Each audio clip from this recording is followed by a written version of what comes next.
Yeah, welcome to my channel. Um, if you saw the formula, the Austrian Grand Prix, I mean, I don't think no one anticipated that happening, but I mean, the fact that, well, first off, I think it was lap 57 when Max Verstappen, the pit crew basically had issues on that left rear tire basically coming out at that pit stop. Because it was so slow, it gave Lando that shot to basically challenge him at lap 63 at that point. Or because I mean, honestly, let's put it this way: Max had a decent enough lead until that pit stop occurred. Oh, and because of that, I think that's what gave Lando that ability to come close to, and of course, essentially fight back and forth, basically for first place, until Lando hit him, basically hit Max Verstappen, and of course, with Max, getting a punctured tire, Lando penalized because causing that issue and all that stuff. Um, so I think that's the reason why Russell, essentially was able to win. Now, let's not take anything away from Russell. I mean, as a driver, you're hoping the 1-2 drivers basically cause an issue. I mean, like let's be honest.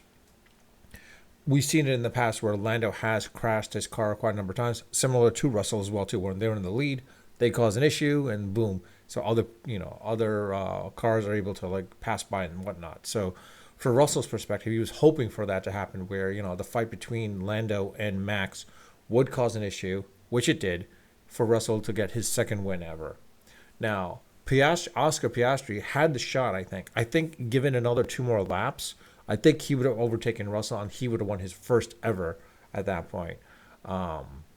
But from Max's perspective and Red Bull's perspective, let's be honest, it wasn't bad. Max was able to finish like number five or number six.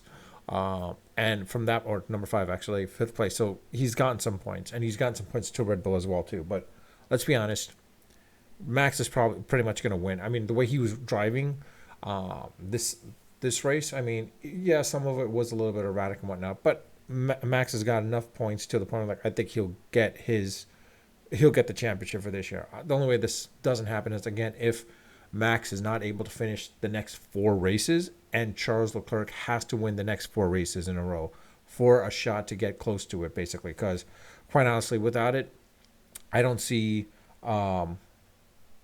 or Norris as well too. Either Norris or Leclerc. I mean, the fact is now there's a battle of second place overall between Leclerc and Norris. It's only 6 points between them.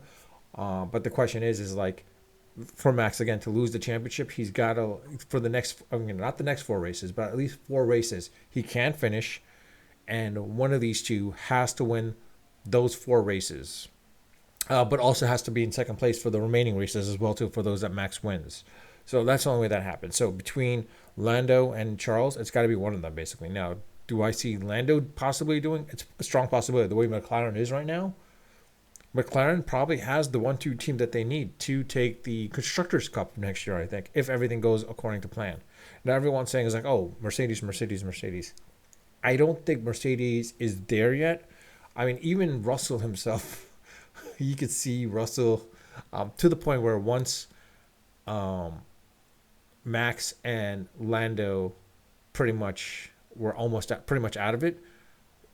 Toto basically, you can hear him on the race like telling George, like, you got this, you can win this race, and George is like, shut up, let me drive, please. I think he's tired of listening to Toto at that point, but it was pretty interesting to see how that works, and the fact that Lewis's Hamilton's leaving to Ferrari shows basically to the point of, like, I think he's lost confidence in Mercedes as well too. I think Mercedes, I hate to say this, but I've said it in my prior videos. I think Toto has to leave for the right person to come along to essentially give them the ability to compete back into the number one or number two spot, at least for sure, with Mercedes.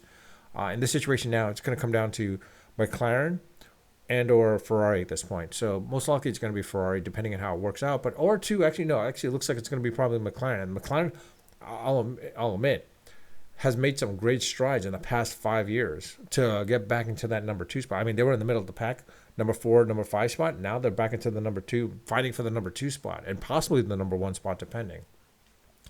Um, it's kind of sad that Alpine, prior to last year, they were on the verge of getting back up there again. And unfortunately, Ocon has caused issues to the point where, like, we'll see what happens now. But in any case, um, again, congrats to George Russell for winning the Austrian Grand Prix. Oscar getting the second place and Sainz getting the third place. Now, Sainz, I think something was going on there, honestly. I mean, there's something we got to look into a little bit more closely with Sainz, because the fact that he had second place pretty much almost locked down shows that either Ferrari's engines are not capable now, or two, there's something else going on. Because the fact that Sainz should have had the second spot and been able to fight George for the first spot, for the number one spot, was kind of interesting. So the fact that he couldn't shows that there was something going on with Ferrari at that point. But in any case, we'll wait and see, basically. But again, it's still a couple more races, quite a number of races to go before the end of the season. So let's see what happens. As I said, the next three races, it'll be interesting to see what happens. If Max wins those next three races, I think he's got the championship in the bag at that point. But with that, I'll leave it at that. Let me know your thoughts in the comment section. With that, I'll leave it at that. Unfiltered, unedited, of course, always unrehearsed. Until next time.